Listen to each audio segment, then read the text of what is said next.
our two professors, two guest professors, start to talk and give kind of like the earth science perspective, I'm just going to give a brief overview of the schedule for this event. So the first 20 minutes, Professors Molly Patterson and Carl Lipo are going to be presenting about what climate change means today, what different scenarios mean for the future, and what we need to do to stay within safe boundaries of warming.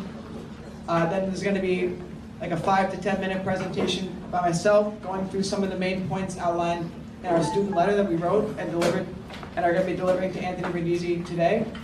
During that time, Isabel will be handing around, Isabel's over here, she'll be passing around some copies of the letter with more details through the audience.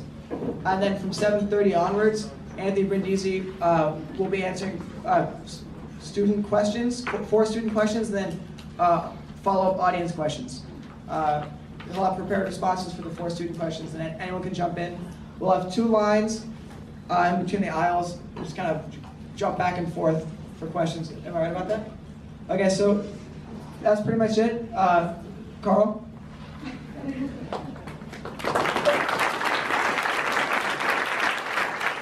students for putting this on. It's really a spectacular event, and great to see that happen.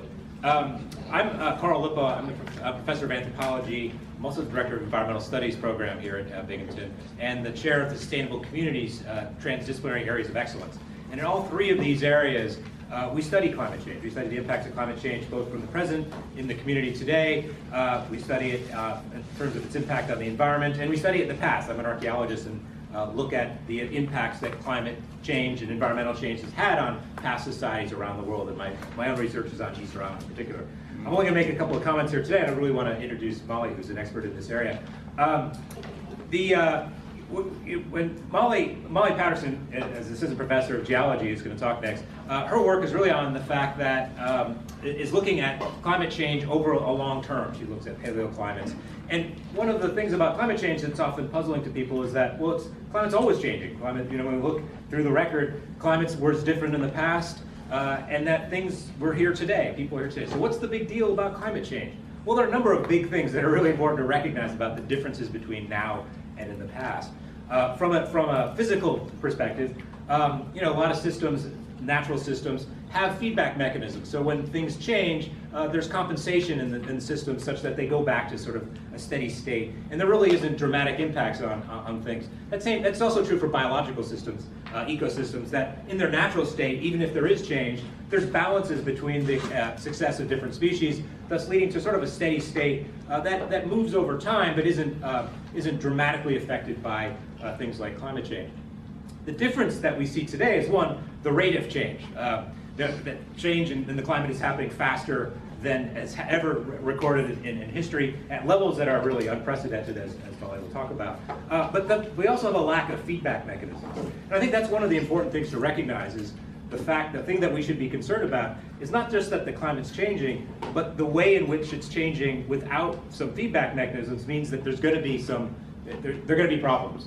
And what do I mean by feedback mechanisms? Well, if climate change affected all of us equally across the planet in terms of our resources, how wealthy we are, then everyone would feel the pain of climate change, and we'd all act together in order to deal with that problem, because we would all suffer. The problem is that not all of us have the same amount of resources, and those that have the most resources are the least impacted by that change. Now, as equity, income equity has changed over time, where a small number of people have massive amounts of wealth, those people who have the most to say about practices in our communities and the environment have the least to lose as a consequence of climate change. That's something we should really worry about, the lack of the feedback mechanisms that allows us to adjust our practices such that we can lead to change that we can all tackle and all deal with, because we'll all pay the consequences if we don't do so. So that's something I think that's really important to recognize. When I look as an archaeologist, we see civilizations rising and falling over time. But generally speaking, there have been mechanisms that keep things lasting for thousands of years. We're in a really unique state where we've got a very different sort of social and economic structure that is really, really worrisome.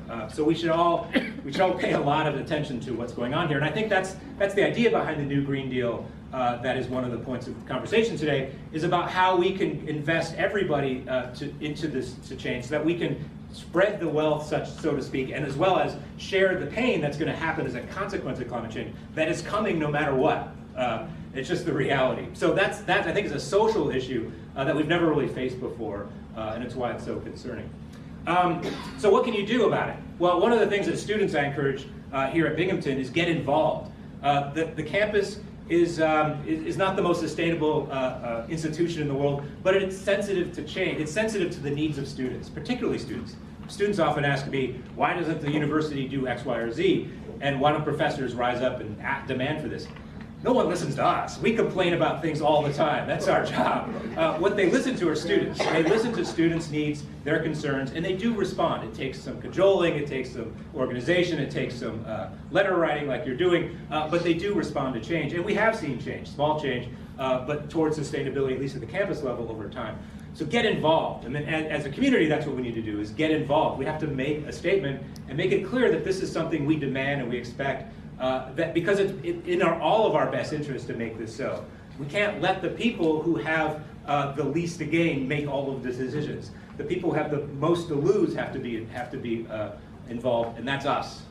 So fundamentally, so as students, you're doing exactly the right thing, and I applaud you for doing so, and I encourage you to continue to do so. Here at the Environmental Studies program, we certainly help in any way we possibly can through curriculum, courses in geology, courses in anthropology, courses in environmental studies itself, biology, geography. We'll also help you in terms of organization and getting the word out and helping to make these kinds of efforts happen. So just thanks to all the students.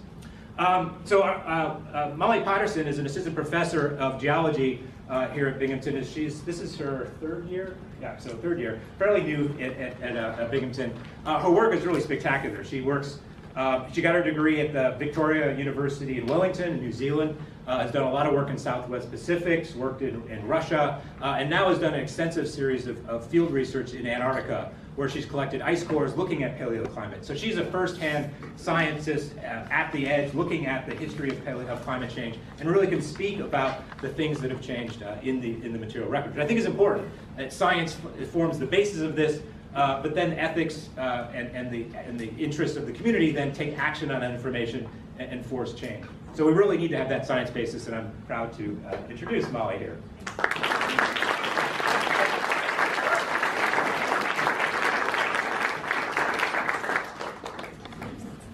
Thank you for inviting me. It's always kind of great to get out and interact with people at Binghamton outside of the classes I teach. So I am going to come at this from a geological perspective. And you're probably wondering, why are you listening to a geologist in terms of understanding what the world might look like if we get to 2 degrees warmer than pre-industrial temperatures, right? That's because geologists have a very unique perspective, all right, in terms of answering this question and thinking about it. I spend a lot of time at sea on boats. This is the Joyde's Resolution. 2 winter breaks ago, I was there for 2 months, and we were collecting cores from the ocean. We were targeting time intervals that are analogous to what we're expected to see by the end of the century. Right? So worlds that are 2 degrees warmer and where atmospheric CO2 concentrations are at or greater than modern. Right? I also, this last field season, I spent about 3 weeks camping on the West Antarctic ice sheet, and we drilled through the ice sheet, and the whole point of this was to collect sediment so we would have a better understanding of modern processes and how these systems might respond in the future. Right? So I hope I can kind of convince you of that, as well as provide you some of the basis and kind of promote what the students wrote in some of their letters and highlighting why the IPCC is always kind of behind the science. Right? So this is an animation. I love showing this in my classes. And it's on the y-axis you have atmospheric CO2 concentrations. Along the x-axis you have latitude. All right? So high southern latitudes, equator, high northern latitude. This is a map. Right? And what this is showing, all these dots, our instruments have actually measured the concentration of atmospheric CO2 globally. So you'll see through time that there's more dots that appear on here as there's more stations, right? So there's this baseline increase since 1979 in terms of atmospheric concentrations globally, but what you really start to see is this big waxing and waning in the high northern latitudes. This is the northern hemisphere breathing seasonally. It's photosynthesis and respiration that happens. In the last 30 years, as the Arctic has gotten greener, this process has gotten more exaggerated, all right? So all this data is also appearing here through time, going back, and it's going to continue to go back, and there's going to be more data that's added to this from the Keeling curve. So you'll see some gray wiggles that come up here in a minute. So this is all instrumental data, right? It's measuring atmospheric CO2. These orange dots are measurements from ice cores, and that overlap of the orange dots on with the green and red lines highlight the agreement between a geological archive and what we actually measure now.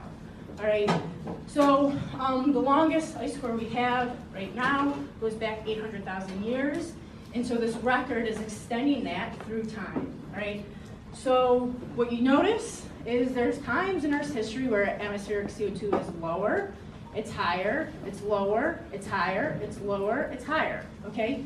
That is the natural variability of the climate system for the last 800,000 years, all right? There are times where it's higher, there are times where it's lower, but what's unique is that it's never exceeded really 300 parts per million in this period extending the last 800,000 years, right?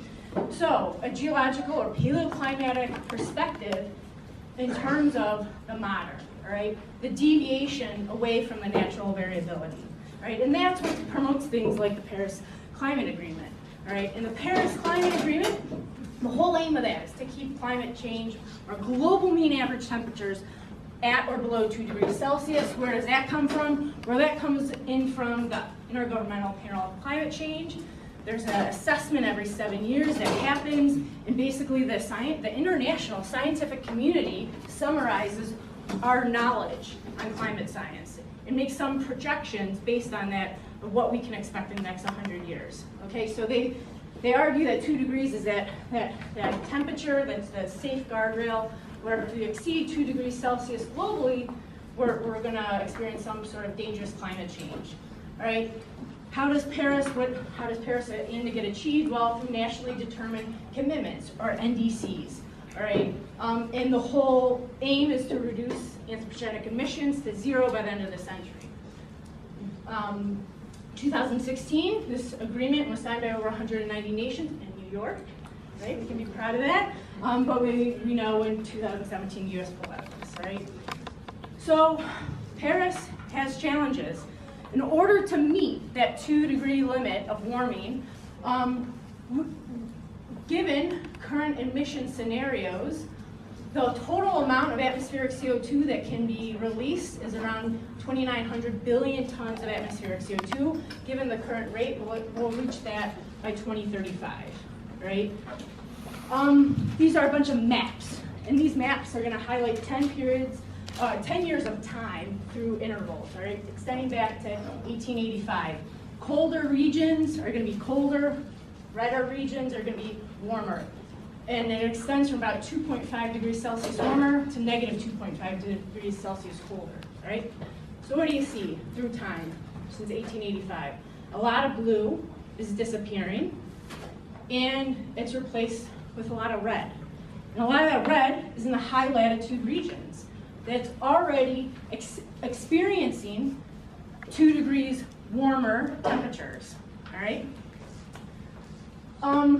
But globally, on average, we're about at just under 1.5 degrees Celsius. So we're approaching on that 2 degrees Celsius, all right?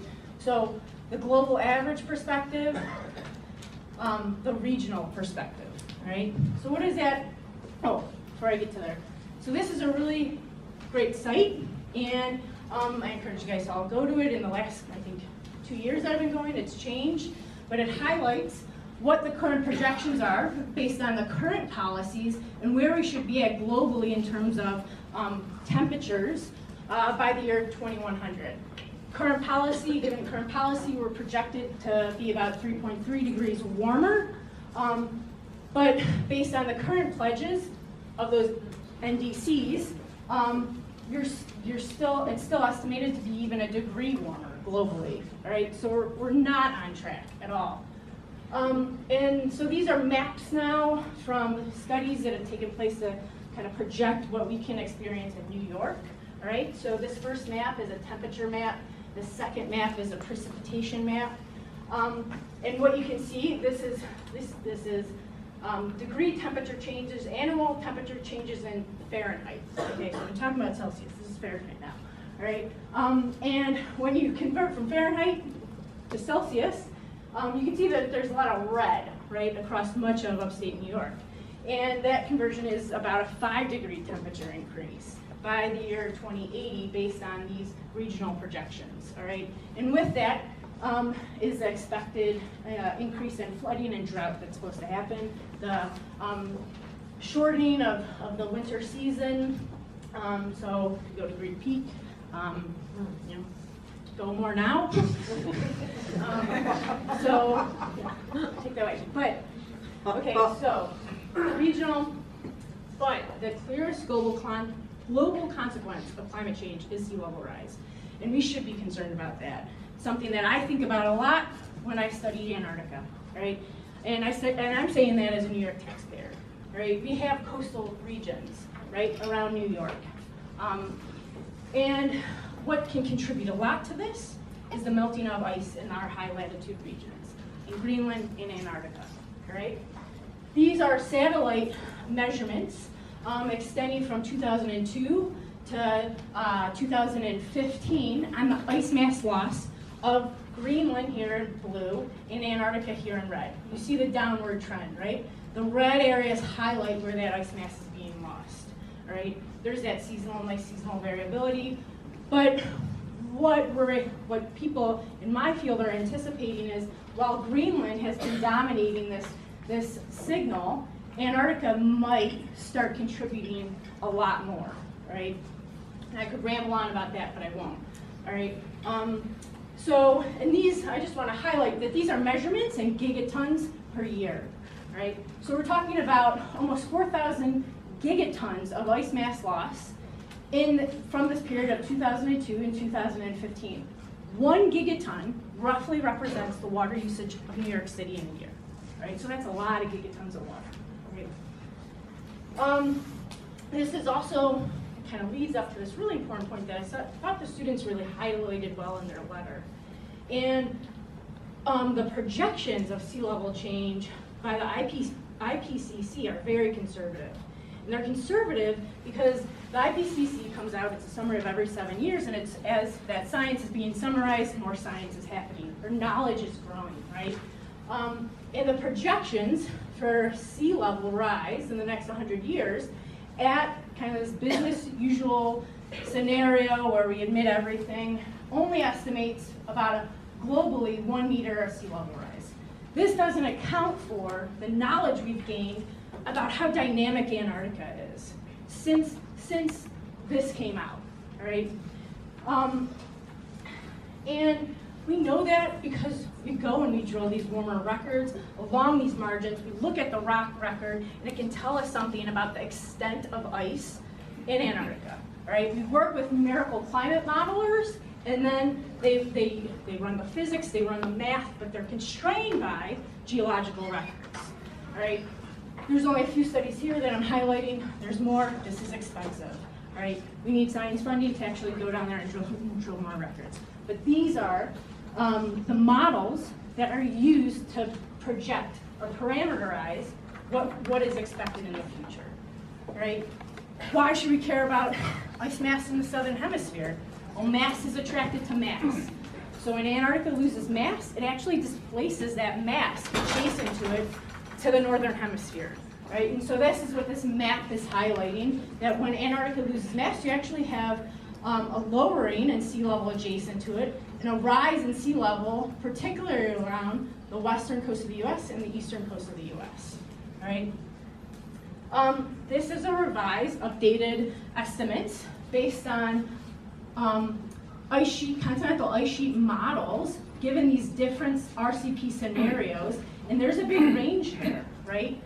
We essentially need more records to constrain this, but they highlight the conservancy of what has been estimated by the AR5 report. All right. So this is a really fun site. Okay, so I was told here when I started here that there's a lot of people from Long Island that come to school here, and that's Long Island, right? Okay, so this is a fun site where you can go and you play around, and you can play around with, well, what's going to happen to the coastal margins, and these are estimates from NOAA. If we have 1 meter sea level rise, if we have 2, 1.5, 2 meters, 2.5, 3 meters, and then you can calculate in terms of acreage how much that's going to cost. So all these red areas kind of highlight dots that account between $10 million and $100 million worth of damage to the coastline, to our New York coastlines, right? So I think about this, right? Because where's this money going to come from? I just started a Christmas tree farm. You know, I don't want to charge too many people for Christmas trees, but anyways, so that's my spiel, all right?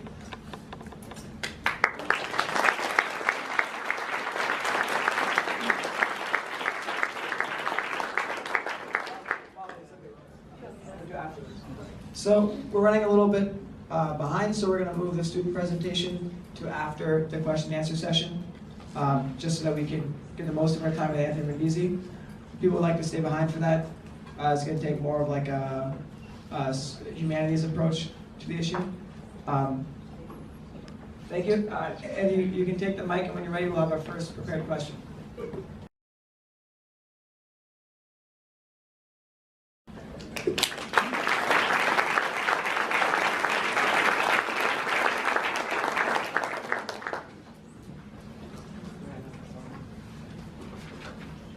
Hello, everybody.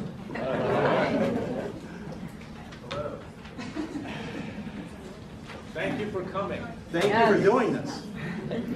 I don't know if I talk first, or you're going to ask a question first, or what's the... Oh, I thought you might, if you wanted to make an opening statement, you can. I'll give you our first question. So we'll have 4 student questions.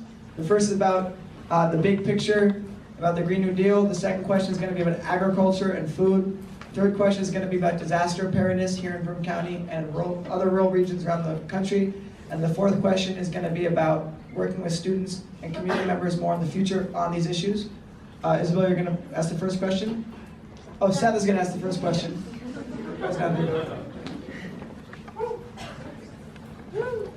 Hello, Representative Brindisi. Seth Price, nice to meet you. So we're just going to jump right into it and talk about the IPCC report and the Green New Deal as part of the first question. Yes. So since 1990, the UN Intergovernmental Panel on Climate Change has published 5 assessment reports and 4 special reports on global warming and related topics. Each new report has been worse than the previous. This unfortunate historical trend suggests that climate change is nonlinear and accelerating. The panel's most recent special report, published last October, lowered the safe limit of warming from 2 degrees to 1.5 degrees Celsius. To stay within this threshold, we would have to cut global carbon emissions by more than half before 2030. Of course, emissions are not distributed evenly around the world and must be reduced more rapidly in industrialized nations like the United States. If we fail, our generation may face abrupt and catastrophic climate changes as early as 2040. 7 months have passed since the report was released. This means we now have to make these changes 5% faster. If we start next year, we will have to make these changes 9% faster. If we start in 2020, we will have to make these changes 17% faster. By 2022, 30% faster. The point is, the longer we wait, the more difficult and painful the transition off fossil fuels will be. So I wanted to ask, currently, the Green New Deal is the only proposal that grasps the scale and magnitude of this crisis. Do you support a Green New Deal? If not, what alternative approach do you endorse, and why is it preferable? Thank you, Seth.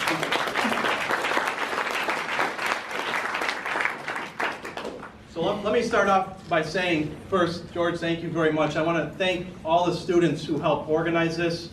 I do a lot of town hall meetings. I know how difficult it can be to bring an event like this together. So to all the students who helped organize this, thank you, thank you, thank you for putting this on.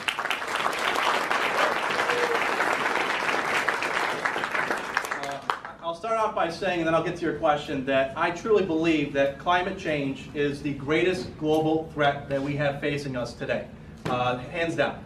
And I think of this as not just a representative in Congress, I think of this as a parent of 2 young children, an 8 and a 12-year-old. I think of this as the husband of a scientist, a biologist, and I can tell you that climate change keeps us up at night because we understand the ramifications, we understand the science, we understand that humans are contributing to this activity, and if we don't do something now, we don't have to worry about future generations. This generation will feel the impact, and in fact, we already are. So we have to take action now to combat climate change. Having said that, I am not a co-sponsor of the Green New Deal. I believe that there are many worthy goals in the Green New Deal, but we are working in a situation now where we have divided government. And as you plainly laid out, we can't wait. We have to do something now. So we have to ask ourselves, what can we get passed through a democratically controlled House of Representatives, a Republican-controlled Senate, and a Republican presidency? So there is a number of things that are working their way through the House right now that are looking to be bipartisan. There's a couple bipartisan bills regarding green technology, conservation funding, and other areas that we are trying to get passed through the House of Representatives because we have to pass something this year to start moving forward. The other area I think we have to address is infrastructure. And as I sit in Washington and I'm talking to members of Congress on both sides of the aisle, everyone supports infrastructure. The push that we're making on the Democratic side in the House of Representatives is for green infrastructure, okay? And one of the issues that we want to focus on is our utility grid. I can tell you, because I served in the state legislature here in New York prior to being in the House of Representatives, and I served on the Energy Committee in New York, in the State Assembly. And I know that we have a 20th century grid that is incapable at times, especially during the summer months, of handling the demand and the load that we put onto the grid. So half of the energy in the state comes from nuclear power, comes from hydroelectric power. And in the summer months, when everyone's running their air conditioners, and refrigerants are one area we have to address in terms of combating climate change, but when people are really using a lot of demand, we actually have to dump hydroelectric power, which is clean energy, off of the grid to be able, because we can't accommodate it. So as we talk about infrastructure and as we talk about investing in infrastructure, which is something that has real bipartisan chance of moving forward, I want to see us invest in our utility grid to upgrade it and look at how we can bring on more capability to encourage more clean energy, more wind, more solar. Only 4% of our energy here in New York State comes from solar and wind. We need to increase that, and we can do it if we can bring on more forms of energy and upgrade our utility grid. My concern with the Green New Deal is it does not consider nuclear and hydroelectric as clean energy, and I think that's a concern because it's one of the cleanest energies out there, and we have a lot of production here in New York State, and I think we need to include that as part of the conversation. And I think we also have to address what's happening in other countries. The U.S. emits about 14% of the carbon emissions in the world. This battle is going to be won or lost in what's happening in places like China and India. We have to address those issues as well. That's why I'm a co-sponsor of the Climate Act now, which we're going to vote on in the next couple of weeks to get the U.S. back in the Paris Climate Accord, because we have to be a leader on this issue. We can't allow other countries to fall behind, and if we're not leading on this issue, China's not going to follow, India's not going to follow, and we have to have support of the world if we're going to do something about climate change.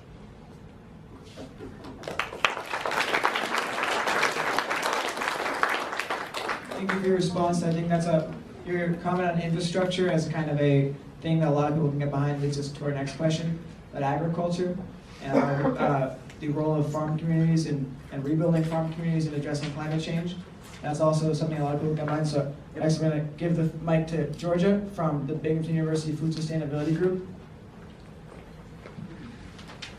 All right, so our second question is about agriculture, as George just said. In 1940, the average American farmer burned about 1 calorie of fuel to produce 1 calorie of food. That same farmer today uses over 10 calories of fuel to produce 1 calorie of food. Our food system as a whole is responsible for more than 50% of global carbon emissions. This includes food production, processing, packaging, transportation, and retail, as well as the production of industrial inputs such as pesticides, and resulting in land use changes such as deforestation.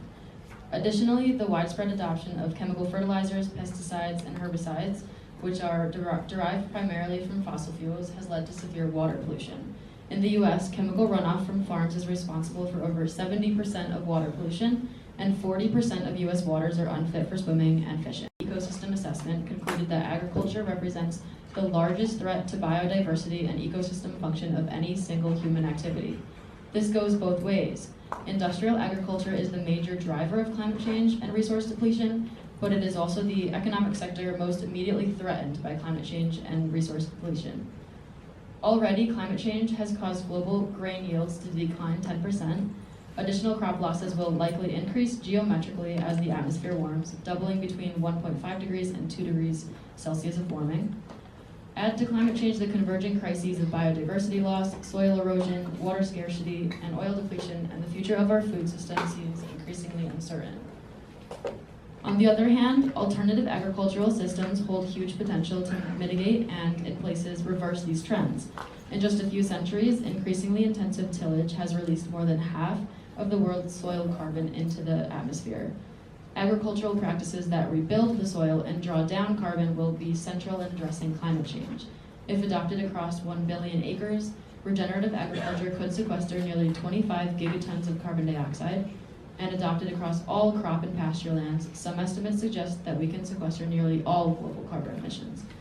These practices also have the potential to restore aquifers, reduce pollution, and foster biodiversity.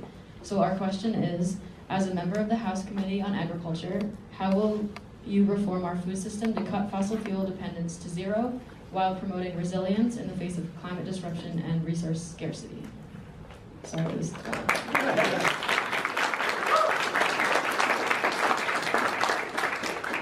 Great question. You guys are going from like tests right now and writing long questions and being used to respond to long questions. No, great question. I do serve on the Agriculture Committee. Half of our congressional district here is considered rural. We have a lot of small, medium-sized farms. And most of the focus that I put in my work on the Agricultural Committee is how can we help assist some of our smaller farms, family farms. Many farms in our area have been in the families for generations, 6, 7, 8 generations. And they're really under a lot of pressure right now, especially our dairy farmers, by larger corporate farms, which is an issue that needs to be addressed. But we also need to help our smaller farms be able to adapt to climate change and to be able to put funding in place to support conservation programs, carbon capture programs. The agency within the Department of Energy that's really charged with coming up with new green technologies to assist our farmers is funded at about $30 billion a year. It should be funded at about $300 billion a year, because they can help develop the technologies that the farmers need to implement on our farms in terms of conservation programs and things like that. So in the Farm Bill last year that was passed, there were 2 programs that were put in there, the Conservation Reserve Program and the Environmental Quality Incentives Program, as well as the 3 programs, as well as the Conservation Stewardship Program. And these are meant to help farmers implement conservation practices, sustainable agriculture and land management practices. And these are things that we're trying to now, as part of the Agricultural Committee, get the information out to our farmers so they can take advantage of it, get it out to our soil and water conservation districts so they can help assist farmers, get it out to colleges and universities like Cornell and Cornell Cooperative Extension, who many of our farmers in this region rely on to help with many of these issues. So I think by putting that funding in place and helping with some of the technical assistance to assist our farmers, that will be one way that we can help reduce emissions on farms, encourage more conservation, and really help cut down on carbon emissions.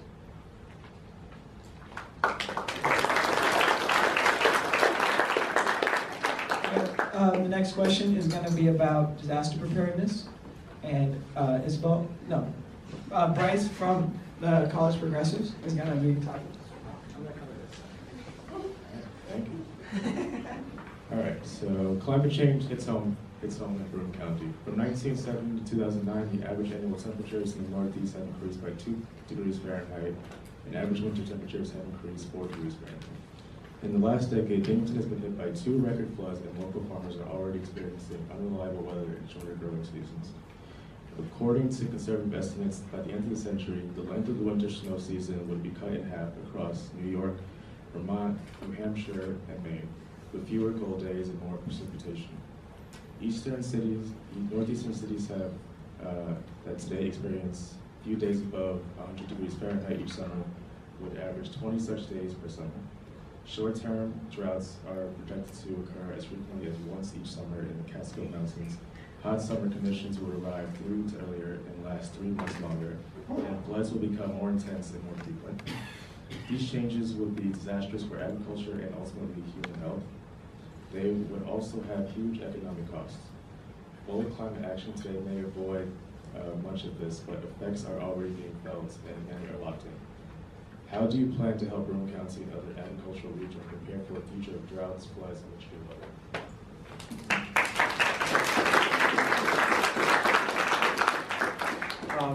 I think you're 100% correct. We're seeing 100-year storms every few years now. We're no stranger to flooding in the southern tier, in the Mohawk Valley region that I represent up near Utica. We've had 4 major flood catastrophes in the last 6 years, and really it's becoming such a problem. People are forced to leave homes, leave valuables behind, and are really struggling right now to cope with this issue. There's a bipartisan bill right now called the STRONG Act to develop a national extreme weather resilience action plan, something that I think we can push forward this year to start to address this issue. When I talk about infrastructure again, I think there's things that we can do in terms of infrastructure to help with flood mitigation projects and flood resiliency projects to help local communities across the southern tier dealing with this issue. So those are some of the areas that I think need to be addressed. But certainly I'm open to any ideas which is going to help.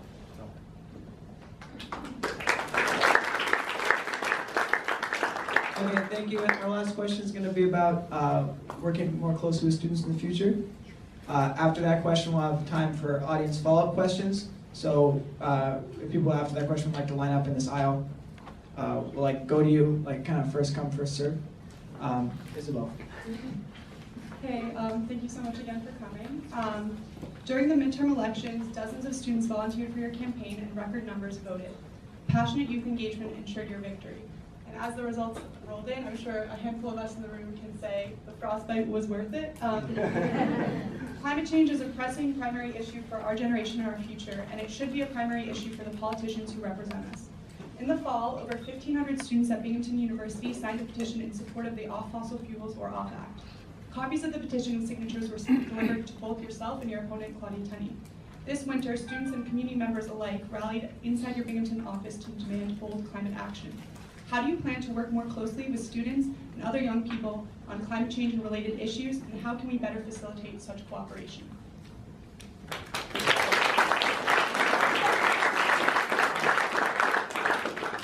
I appreciate the frostbite as well. And I think we really worked hard here at Binghamton University. I spent a lot of time on campus and worked with a lot of you and was really thankful for all the students that helped out during the campaign. And I think the way that we can continue is by holding more forums like this. This is one way that we can stay engaged in the process. So I can be there listening to your concerns. I can take what you're saying down to Washington. And then we have to mobilize. We have to continue to mobilize going forward, because it's very difficult when you have divided government right now, and you have some folks in Washington who have their heads buried in the sand when it comes to this issue. It's scary. They don't believe in the science whatsoever. And it's hard to really even have a conversation with some folks trying to point to facts and science and having them just not care because there's so much misinformation out there. So I think it's up to us, especially the young people who have really embraced this issue, because you understand it's your future that is impacted here. So I think it's incumbent upon all of us as elected officials to be listening to young people and for you to continue to mobilize so we can finally start to swing elections and get more people to understand the science behind climate change so we can act sooner rather than later, because we can't wait 10 years, we can't wait 15 years, we have to do something now. I'm very much, we have a select panel on climate change in the House of Representatives, which the Speaker has reconstituted since the Democrats took the majority this year. There's a number of bills and there's been hearings. And one of the great things about the House right now is that we're actually having climate scientists come back to testify at hearings, which has not been happening for the last 8 years. And we need to have more people on the Hill testifying about the impacts, and we need to have action right now. We got to work on what we can do right now in a bipartisan way, and then as we move forward into 2019, 2020, really help to change attitudes and change office holders. So we can put people in place who believe in science and who are willing to implement bold policies to affect change.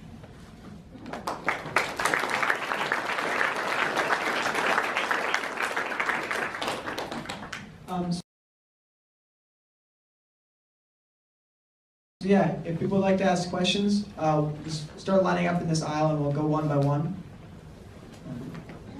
Anyone can begin.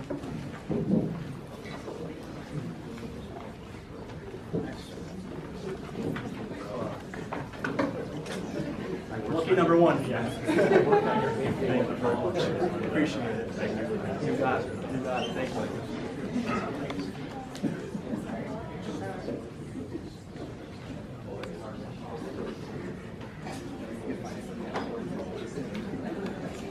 All right. So I just wanted to know how you plan on fighting climate change while making sure that New York State and the Southern Tier remain economically competitive. That's a good question. Well, I think sometimes what gets lost in the conversation is the environment and economic development. Some people try to position those two items as like they're at odds with each other when they shouldn't be. Because investments in green technology, investments in green jobs are actually a good thing, not only to help climate change, but to help stimulate the economy. I mean, I'm sure you've all seen the statistics. Investments in green technology are going to create many more jobs than investments in the fossil fuel industry. We need to get off of investments and subsidies going to the fossil fuel industry. I don't think any corporate PAC money, I don't think money from fossil fuel industry, there's a lot of representatives that frankly do and shouldn't, but we need to get off of our reliance on fossil fuels, move into more green technology, green jobs, and clean energy.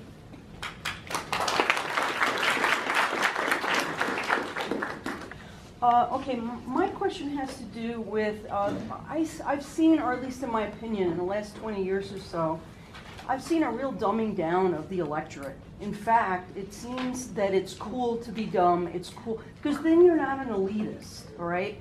If you're not a scientist, if you're not educated, you're not an elitist.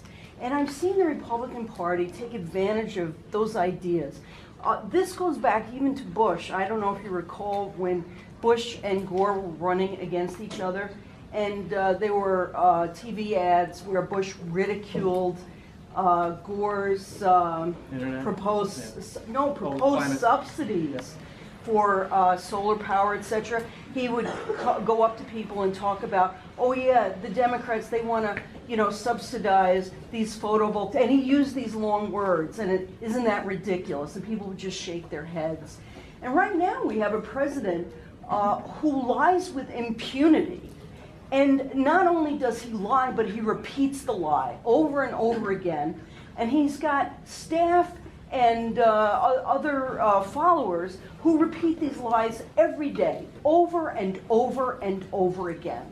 Where are our representatives standing up and saying, these are the facts, this is not opinion, it is not cool to be uneducated and not know how these repercussions are going to affect us. Right. And repeat again and again, because it works. Repeat again and again the facts until, you know, people start accepting it more. I'll tell you where I live, all of my neighbors deny climate change, every one of them. And they will tell me it's because it's lying by scientists, it's elitist, or it's because it's not in the Bible. I mean, I don't know, well, I guess I know one neighbor, but I mean, on the road I live, you could go up and down the road, everyone denies climate change. How ridiculous. Yeah. And they're adamant about it Yeah. because they're hearing this every day. Yeah. And I think, you and our other representatives need to start just getting out there and saying it again and again and again. Give them the facts. I hear, every time I hear them say this, no one stands up and says, there's a problem with what you said. You see on TV, they just ridicule people, and they say things about the climate, and I don't see a representative stand up and say, well, of course the climate's changed over the last 800 years, but never at this rate or this degree. And just a few words here and there, repeated, might eventually make a difference. Yeah. So, anyway, that's my question. I want to hear it. Your point is well taken. My reading of the Bible is God gave us this earth. Yeah. We're supposed to care for the earth while we're Aren't here. we supposed to be good stewards? Exactly. We're supposed to be good stewards of the earth. It is very frustrating. I get frustrated as well. As I said in the beginning, my wife's a scientist. We talk about these issues every single day, and we get frustrated, and we try to impart on our children that being educated is cool. It's a good thing. And you want to go to college. You want to be able to be educated about these issues. It's hard for me to say what we can do about the electorate as a whole, but I think by doing things like this, by having forums and educating neighbors and friends about these issues, helps. I really do. I think if we weren't doing this, the news is here. They're covering it. This is going to be broadcast to thousands of people tonight. People are going to see their friends and neighbors in this room, and they're going to say, oh, I know that person. I know so-and-so. I trust that person. And I think I should listen to what that person has to say or give them a chance. So it's frustrating. I know I get frustrated as well. But I think collectively we have to do what we can about it. I know. Thank you. That's a very good question. But can we try to keep the questions a little bit shorter, more concise, just for time requirements? Thank you. But we only have them until like 8:15, so We're good. We're good. Yeah, my question is more to the point, I suppose. And this may have been part of a question you were asked earlier. Okay. But I want to hear, I guess, a clear answer. Yeah. Now, if the bill was put up to a vote tomorrow as it stands, would you vote yes or no on the Green New Deal? I would vote no, and here's my issue with the bill. There's many things in the resolution that I very much agree with. My concern is how we deal with nuclear energy, how we deal with hydroelectric energy. There are things that were put in the rollout of the Green New Deal that I disagree with. I don't believe that someone, and this was put in the frequently asked questions that were put out afterwards, that if someone is unwilling to work, the federal government should pay them. I disagree with that. And that's something that's put out in those frequently asked questions by the sponsors of this after the rollout of the Green New Deal. So we got to have detail. We have to involve other countries. We have to make sure that whatever we're doing involves the whole world. That's why I very much support us getting back into the Paris Climate Accord. That's a major first step we have to have. While there are many things in there I agree with, we have to talk to labor and get them on board. They're not on board right now. We have to get them on board. We have to work collaboratively with farmers and get them on board as well. And I'm afraid there's just not enough detail in there for me to understand and to make an informed decision on how it actually would be played out.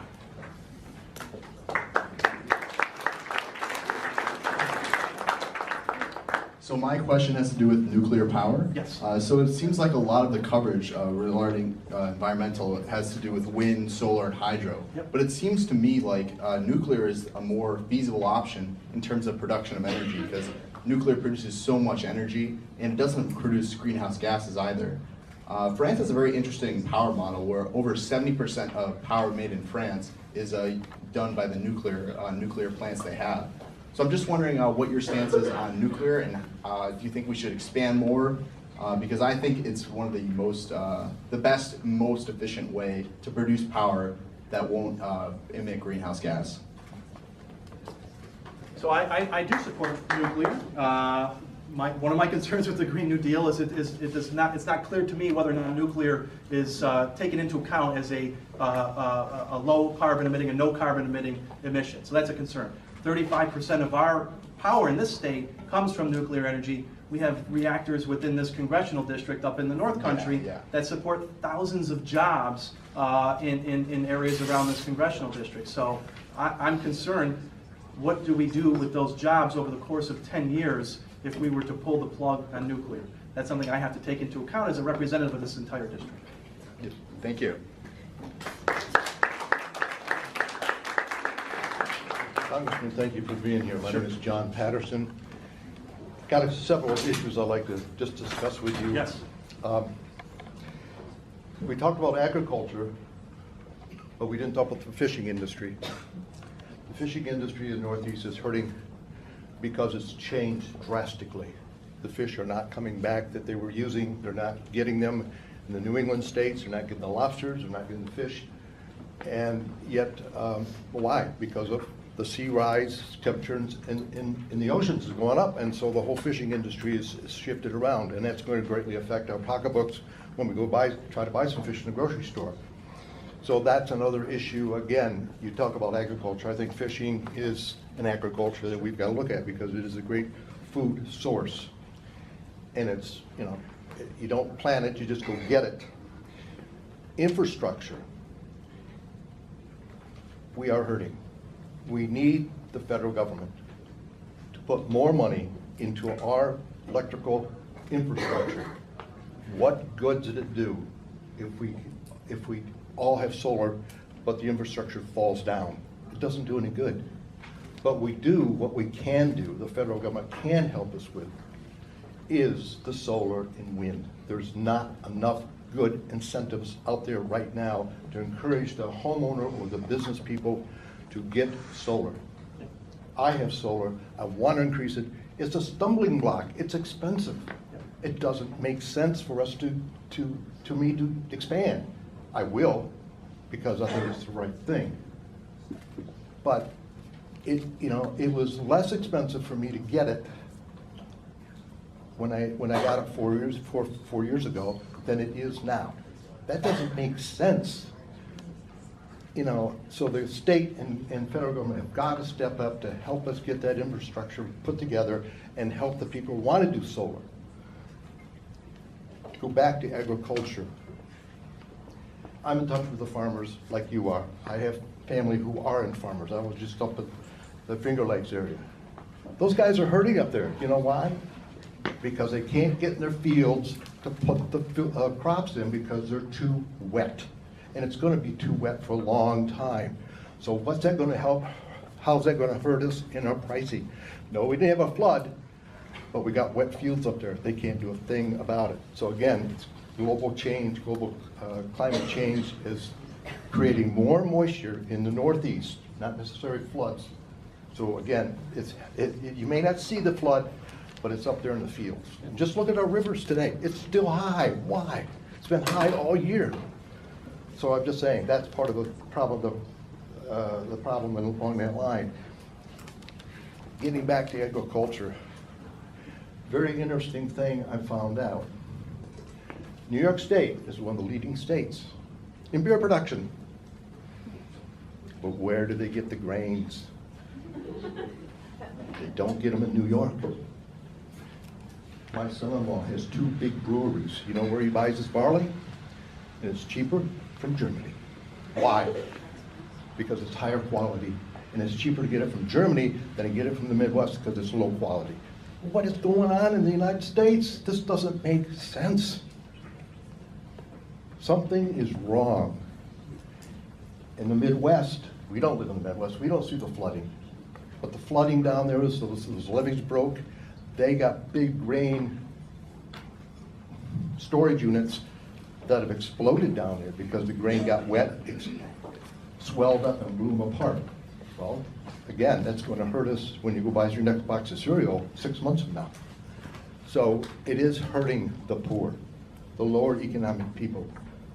Yeah, maybe you can still pay $4 for a box of cereal, but a lot of people can't.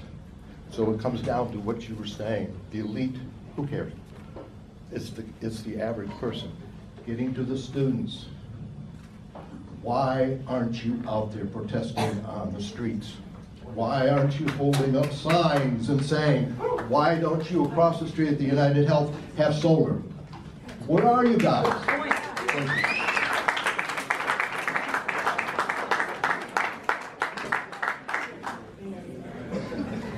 A lot of stuff there.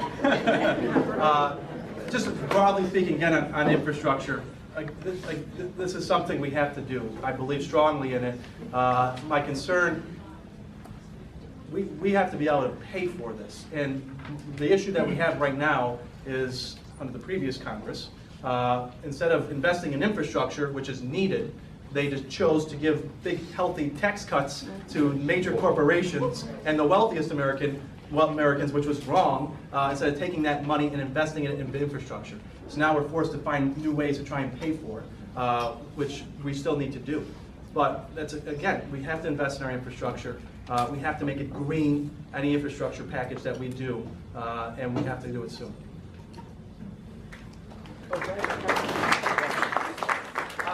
From now on, we're trying to keep the questions to under 2 minutes. Lightning round. Would you support a carbon tax, which economists say is the most efficient way to deal with global warming? I want to see any bill for a carbon tax, and my concern is where is that money going to be going back to? There's lots of different proposals out there, and we're looking at a lot of them right now. My concern is where is the money going to be refunded back to, who's it going to go to? So I'm open to supporting any idea. I want to see the language of the bill, but I've heard some ideas about how that could be used to help reduce carbon emissions. Okay.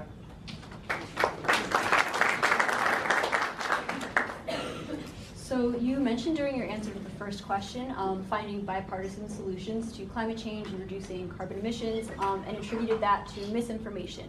And while science literacy is very important, science education is important, evidence suggests that rather than misinformation, it's actually kind of something orchestrated by some of the wealthiest people in the world to control politicians who can manipulate people who don't have information. So my question is, how will you support campaign finance reform and transparency to make sure that fossil fuel executives cannot buy the US government?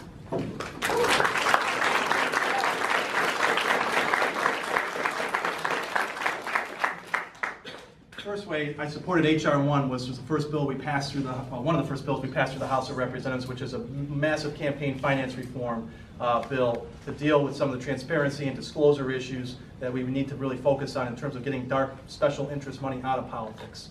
Now, I would love to see Citizens United overturned, okay? I think it's one of the worst Supreme Court decisions that was ever handed down. I also am a realist and understand that under the current makeup of the Supreme Court, it's going to be very difficult to see that happen. So what else can we do? I would be supportive of a constitutional amendment overturning Citizens United so we make it in the Constitution to get this money out of politics. That's difficult. And people say, well, it's hard to amend the Constitution, but I think we should try. Because no matter where I go, talk to Democrat or Republican, everyone's tired of the money in politics. And I think we can do more as elected officials to lead by example. And that's what I have chosen to do by not accepting corporate PAC money from my campaigns. And despite that, you can go look, it's all public information. We just had our first filing for this quarter. 85% of our donations are from small dollar contributions, under $200, people who live in this community.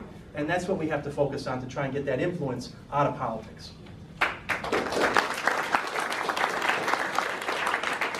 First of all, I just want to thank you for being present here and the students for organizing this. My name is Adam Flint. I run clean energy programs at the Binghamton Regional Sustainability Coalition, and for the last almost 10 years, we've done what we can in New York, one of the few states in the country that's attempting to lead in deployment of clean energy and efficiency. I'm going to put my question at the beginning, but then I have a comment. The question is, how can you engage with people who are interested in and have expertise in these issues in this state, especially in your district, here and in Utica and elsewhere, going forward? Because, this kind of format, you can only go so far, right? So as far as comments are concerned, there's a couple of things that I want to push back on about what you said. One is, India and China are eating our lunch. They have exceeded their targets.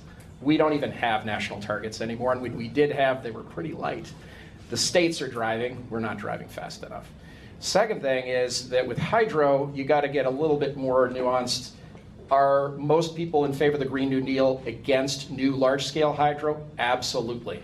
Are we against small-scale microhydro, particularly if it's already there but not allowed to be productive because the way a certain market-driven governor is structuring his policies doesn't allow it? No, we don't like that. We want to see microhydro. We want to see things that are not disruptive of the environment that can generate energy. With nuclear, this state is bailing out 3 plants up by the lake, well, actually 4, 2 of which shouldn't even be online anymore. And it's costing ratepayers billions. That money could be used in other ways. But what you said was right. What do we do about the thousands who would lose their jobs? And here's the point. We need to be talking about this in terms of the thousands of jobs we can create if we do it right. And that's where the Green New Deal comes in. We need to have public financing of clean energy, not just incentives, but financing. Because the really tough nut is thermal and wind and solar. There's a big, tough upfront nut to crack. But it needn't be that way because the long-term running expenses are lower. And they will continue to be lower. So I just want to ask you, how can we engage in a more detailed and nuanced discussion? I want to encourage you to reach out to people in your district, especially your hometown, right? Because you're at the other end here, and this is an important place, and I get that. But yeah, so I'll stop. I've been going on too long and see what you have to say.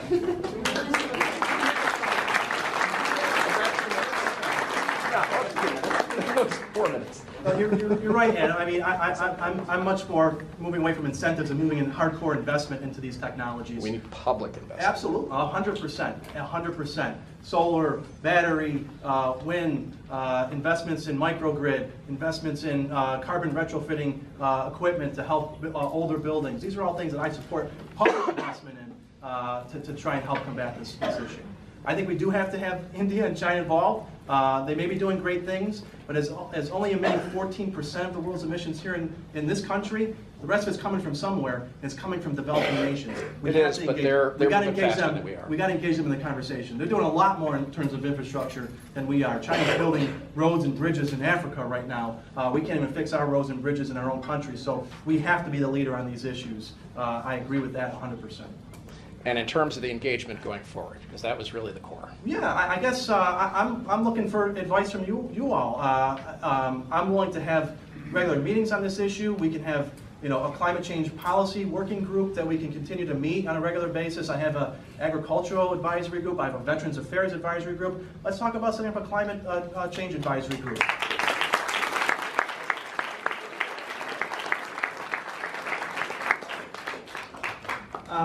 We're close to the end of our official time with Andy Brindisi. We're okay. I know we got a lot of people, so let's do it. Okay. So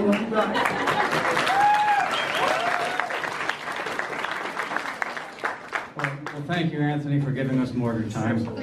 Scott Lawfer with the Sierra Club. We endorsed you, and we also support the Green New Deal. You see there's a disconnect right here.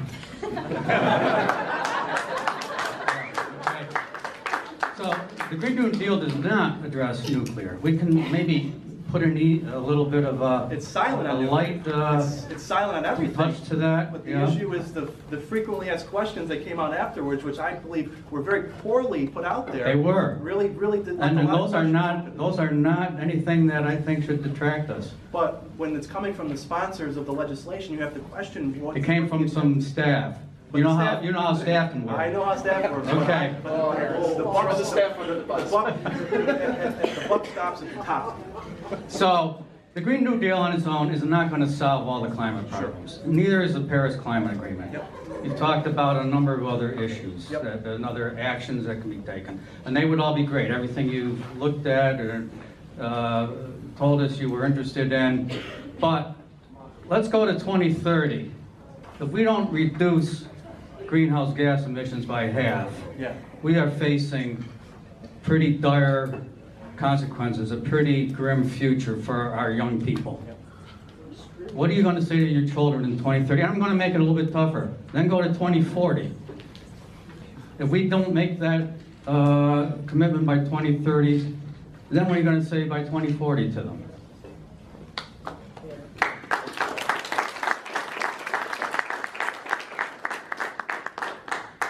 The reason I put my butt on the line to run for this congressional seat is because I want to be able to look my children in the face and say I'm doing something about it now. So I don't have to wait till 2030, 2040 to answer that question. We need rational people who believe in the science in Congress doing something about it. That's what I'm doing right now. We need to have these conversations. We need to start passing legislation to combat this issue. And that's why I chose to run for Congress in the first place, because this is a concern for me. I very much appreciated the Sierra Club, as well as the League of Conservation Voters, and all the organizations that have always supported me during my time in the state legislature and up through Congress. So we're going to continue to work together to address these issues, because we have to do something about it now. And don't take my indication, as I'm not a co-sponsor of the Green New Deal, to mean that I don't support acting boldly on climate change, because I 100% do. And I don't think you have to be a co-sponsor of the Green New Deal to say you support fighting climate change. That's where we may disagree. But I think there's a lot of innovative approaches out there. There's a book I'm reading right now I just picked up called Project Drawdown. I don't know if anyone's familiar with that book at all. If you haven't looked at it, pick it up. There's 80 different ideas in there that we can start pushing now to try and address climate change in this country and the world.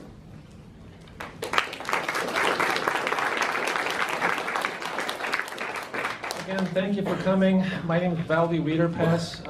I have called your office several times, and I really appreciate you being here. And I want to emphasize that please don't be afraid to work with your own side as well. Don't shut them out just because they do support the Green New Deal. Yes. Green New Deal is basically a set of goals. Yes. And a statement of values in terms of where we want to go by what time. Yes. And so that's the heart of the Green New Deal, and please reconsider your so far lack of support of this. Yes. One thing that's key in this is that it alleviates people's fears about losing jobs, because it encourages people to get training and providing funding for training for people that might lose their jobs as a result of this transition that we need to go through. And the last thing I want to say is, can you please emphasize storage as part of the infrastructure upgrade in terms of the grid, because that's something that we really need to start working on quickly. Major projects take a long time to establish and get approved. And the other thing is streamlining of regulations in terms of big projects such as wind turbines. I think you can get the Republicans to get on board with that too. Less regulation. Well, right now it's skewed because fossil fuels, they have FERC, which is basically ramrodding their projects through, but when you want to put wind turbines in, it takes years of multiple public meetings and comment periods and a lot of regulations at multiple levels of government to get approved. Right. That's not the case with fossil fuels so much. Right. Thank you. No, it's a great point.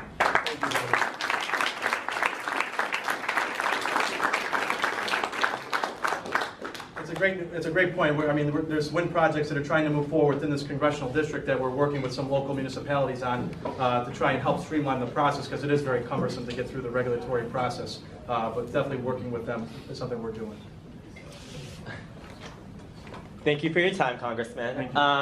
So agriculture business in New York is one of the most vital, important businesses in New York City right now, especially up here. The dairy industry is so big and booming. Yes. And we have so many farms because of it and stuff. And I was just wondering, how would you push these farmers who may be so fine with using the technologies they have now to start using more green technologies? You have to help them, you have to provide funding for them to be able to do this. I talk to farmers all the time. They want to be able to provide these kinds of programs, they want to reduce emissions on their farms, they want to conserve on their farms. But let me give you just let me paint a picture for you of the dairy industry right now, okay? The dairy industry, especially in this area, we don't have big corporate farms, milking 50,000 cows. We have small dairy farms milking 50 to 100 cows in this region for the most part. They are struggling right now because they're being hurt by these tariffs that are in place. They are being hurt by our trade policies right now in this country. They're being hurt by immigration policies in this country right now. They are being hurt because there's an excess supply of milk on the market right now and not enough demand for milk products and dairy products. So they are going out of business. I can tell you in Oneida County, up in Utica, there's about 225 dairy farms. In the next year, 20 or 25 of those will be out of business. The U.S. Census, the Farm Bureau just came out with a report of farms in New York State. We've lost, over the last 10 years, about 2,000 farms in New York State. They can't afford to stay in business.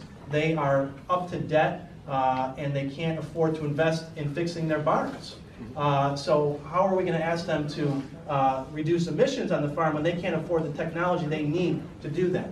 That's where the government should play a role, helping not only with the funding, but putting programs in place to teach them how to do this on the farm. And there's many organizations out there that can help with that, but we have to, it's going to take some funding to do it.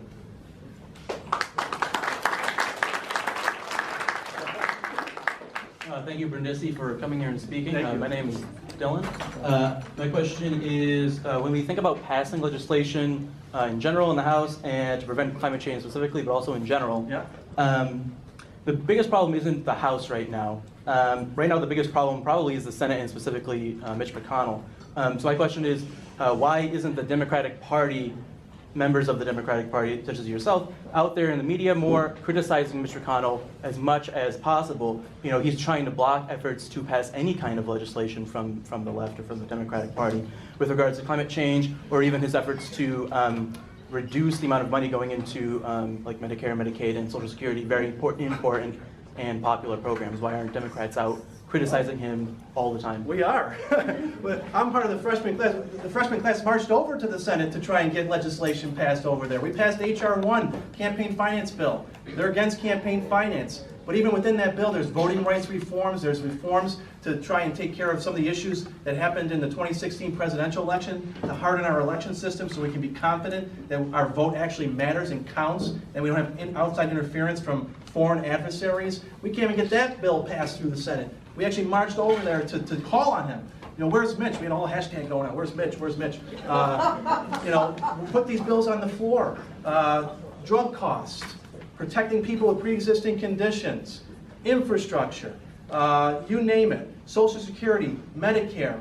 We're pushing these bills through the House. We've actually returned to regular order in the House, so we're holding hearings again on all these issues, and then we're passing legislation, and we're asking the Senate to step up and pass legislation. Because this is the stuff that I heard on the campaign trail. We're doing it in the House. We need them to come on board. I don't see him, I mean, Mitch McConnell's bought and paid for by, you know, corporate special interests. He has no incentive right now to do that. So that's where we have to look to 2020 and see what we can do. Thank you.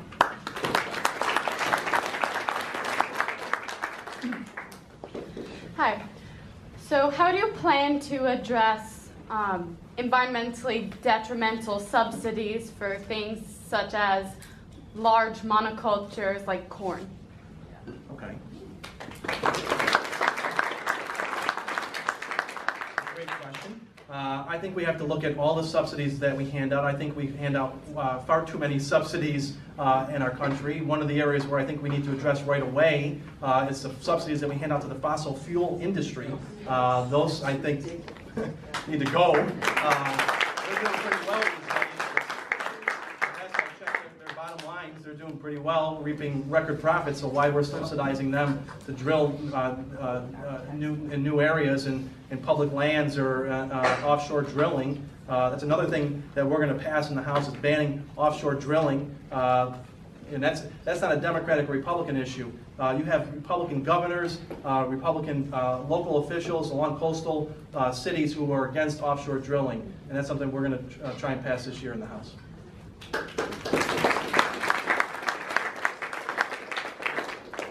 Hi, my name is Vera. I'm part of this amazing group called Grow that brought you here today.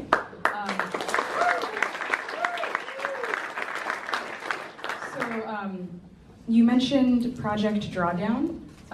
In it, Indigenous land management is referred to as one of the top 15 ways to combat climate change.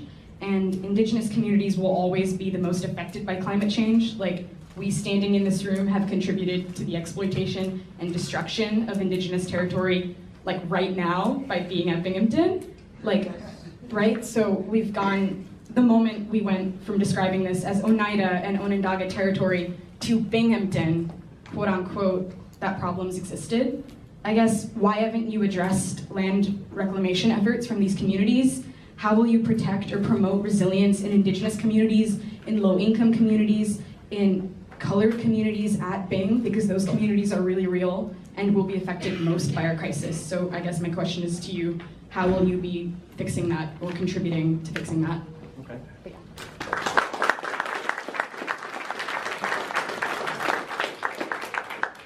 I wish I had a great answer for you. I don't. I'm certainly willing to listen to any ideas that you have on how we can address those issues. I'm very supportive. You want? Before, like, I'm not Indigenous. Yeah. Please listen to Indigenous communities We who do. are absolutely doing Absolutely. that. Okay. Absolutely. We have one of our members of the freshman class, first Native American woman to be elected to Congress. We sit down as a freshman class on a regular basis, talk about these issues, and I'm always willing to listen. And you know, I may not come from that community, but I'm willing to work on any solutions to protect indigenous people and people who are affected most by climate change, because it's always people who live in the most impoverished areas that are impacted. So, you know, globally we need to address climate change, and it will help people in these communities.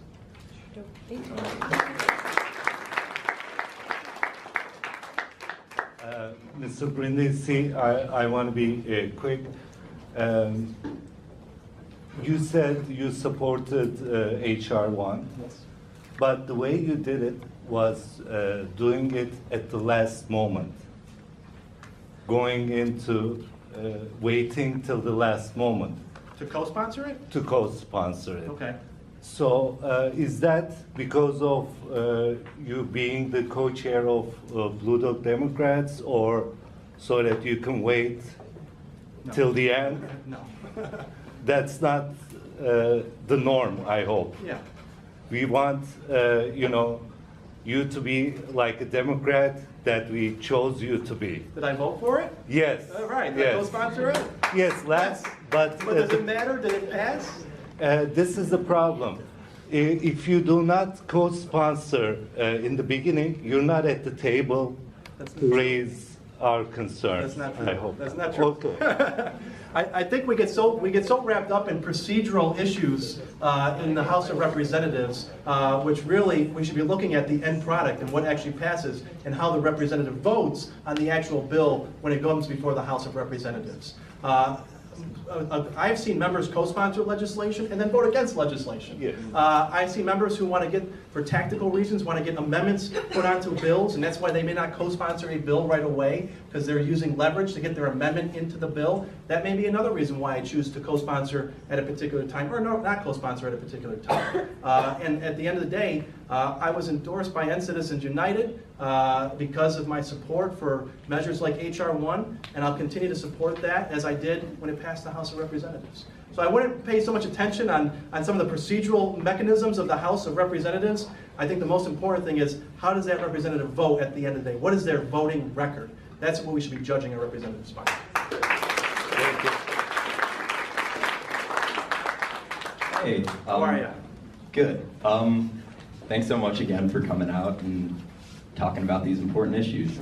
I just want to mention our national expenditure in terms of renewable energy over the last couple of years has been roughly 40 billion, if I'm correct, each year, 2017, 2018. Okay. By contrast, our military budget is approaching $700 billion. Now, our next highest competitor in that capacity is China, who has a military budget roughly 2.7 times lower.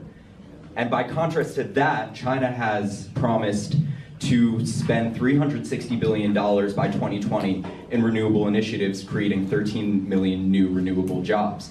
Now, you talk about countries like China and India needing to do more to help and aid this climate crisis. It seems to me like we have the money and we're just not using it in the right places. So I want to know what you're going to do to help that.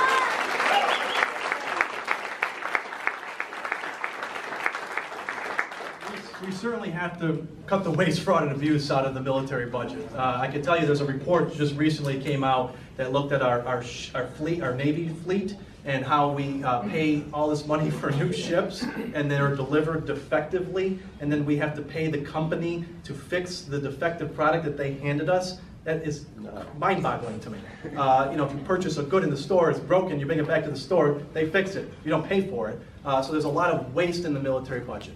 Military budget's complicated because you have to look at the threats that the nation faces as a whole, okay? And our threats are much different than a threat that may face China or other areas of the world because we're facing conflicts in the Middle East, we're facing conflicts in Southeast Asia, where we're dealing with issues, our shipping lanes, trying to keep commerce open, so we have to look at the threats that are out there, and the budget should reflect the threats that are out there. But we also have to look at the waste and the abuse and the fraud in the military budget and make sure that we're cutting that out and using that money to invest in these technologies.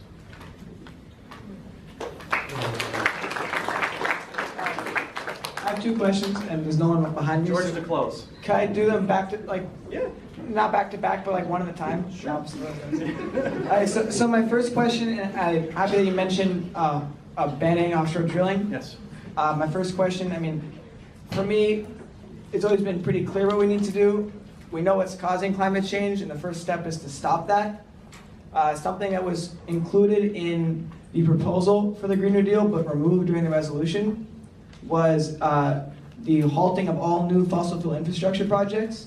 This is important for two reasons. First, oil and gas expansion is incompatible with climate limits. We cannot stay within 1.5 degrees Celsius if we continue to produce more oil and build more infrastructure projects.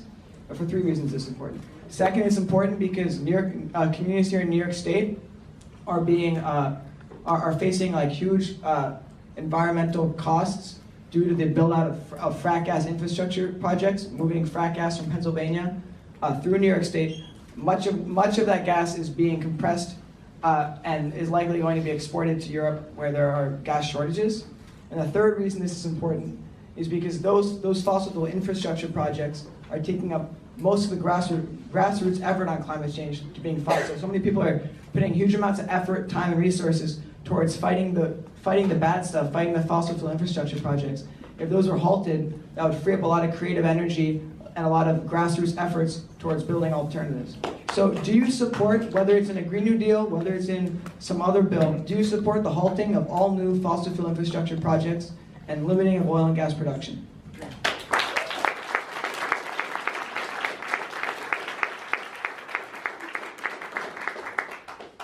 I can't give you a blanket answer whether I support the halting of all infrastructure projects, because fossil fuel infrastructure projects. I can't give you a blanket answer on that because I'm not familiar with every single infrastructure project that's happening across the country. Do I support continued investment in large-scale infrastructure projects that support the fossil fuel industry? No. I think we have to start investing in clean technology, renewable energy, and focusing on that infrastructure to help move us away from fossil fuels into clean energy and renewable energy.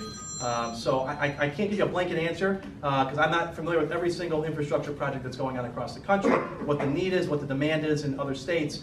So I don't want to say yes or no, but certainly the overall goal of moving towards renewable energy away from fossil fuels is something I support. We support halting 90% of new fossil fuel infrastructure projects. I'll get back to you, George, all right? Let me look into it a little bit more. Okay. So my second question is going back to something that Adam Flint talked about. I think this is really important. It also ties in what we were talking about in terms of building a national consensus. The changes we need to make are like unprecedented in human history, and it's not going to be possible unless we get a lot of people not only in support of it, but putting their efforts into it and making personal sacrifices and personal commitments. So we've put a lot of effort into several actions this year related to climate change to try and push you. Again, we had the student letter in the fall. We had a rally at your office a couple months ago. And we put a lot of effort into organizing this event. I know some of my peers and I are behind some work. Now we'd like to see you becoming a public advocate on climate issues. You planning events, you reaching out to people, you reaching out to community members and saying, how can we work? So that's kind of that's kind of like the main point in the second question, which is like, how are you going to make this your topic a priority, like your priority topic? And how are you going to work not only to push this legislation, but to educate your constituents and to build that national consensus on this issue? Yeah.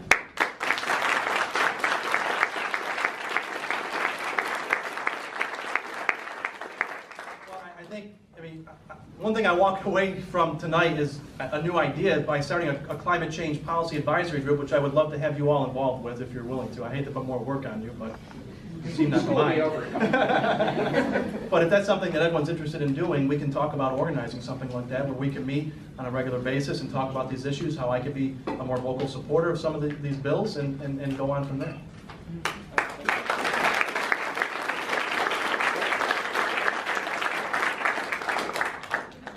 Oh, yeah. We also have a student letter we're going to deliver to you with signatures from several signed-on organizations. Woo!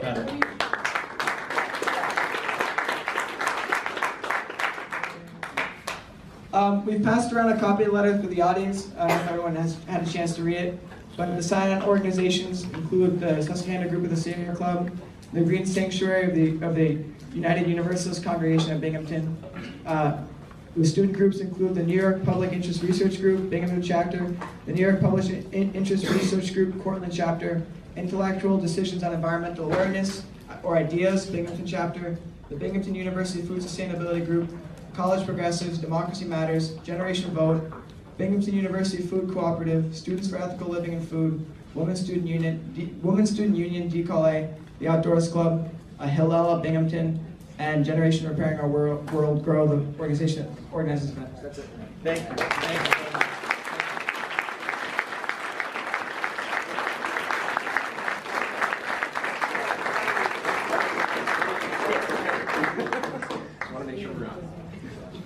All right, well, I guess I'll close. Again, thank you to the students who put this on tonight. I'm honored to be here. I'm honored to be back on campus.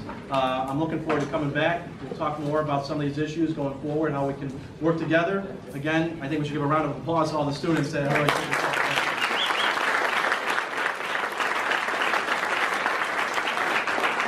thank you all very much.